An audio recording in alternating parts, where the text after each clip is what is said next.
সুন্দরবন রক্ষায় আমরা ধরার আজকের থেকে 4-5 বছর আগে মহেশখালী মাতার বাড়ি ডিজাইন করে বসে দিছে। এই আমার ফোনটা দেন তো, আমি ডিজাইন একটু দেখাই কিনা তারা। আপনারা বক্তৃতা দেন, বক্তৃতা নিজেরা আয়োজন করে দেন গিয়া। এই যে দেখেন মহেশখালীর মধ্যে কি আছে, কোন মানুষ দেখা যায়? এটা ডিজাইন করে দিয়ে দেওয়া হয়েছে কোন জায়গায় কোন ফ্যাক্টরি হইব। এখানে কোন মানুষ আছে যেটা তারা কনসিডারই করে না। এখানে লবণ চাষি আছে, তারা কনসিডারই করে না। জানুয়ারি মাসে পেকুয়াতে প্রথম লবণ চাষীদের মিটিং হচ্ছে, জনসভা। তখন জাপানের মন্ত্রীদের সাথে জাপানের ফরেন মিনিস্ট্রিতে মিটিং ছিল আমার, জাইকার জাপান অফিসের সাথে মিটিং ছিল আমার।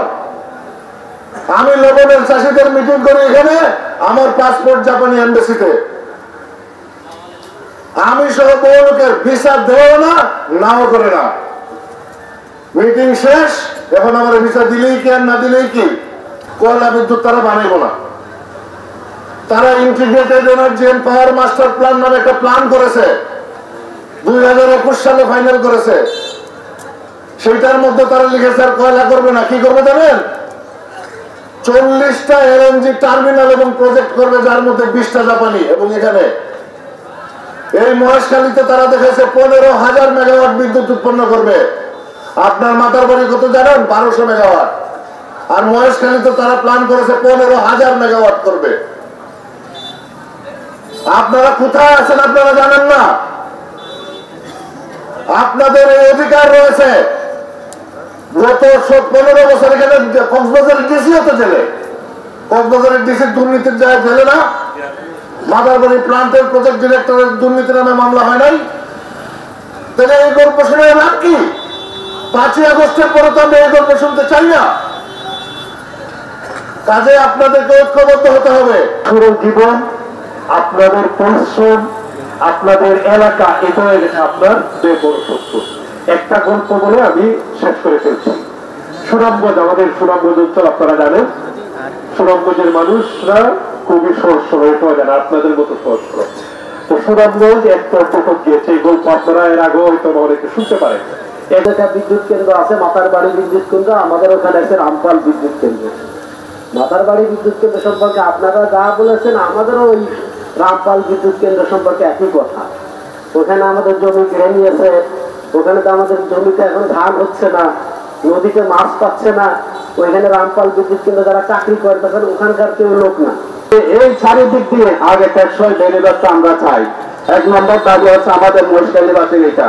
তারপর আমরা ন্যায্য মূল্য লবণ, কোন লবণের দাম পাচ্ছে না কেন? এখানে সিন্ডিকেট আছে।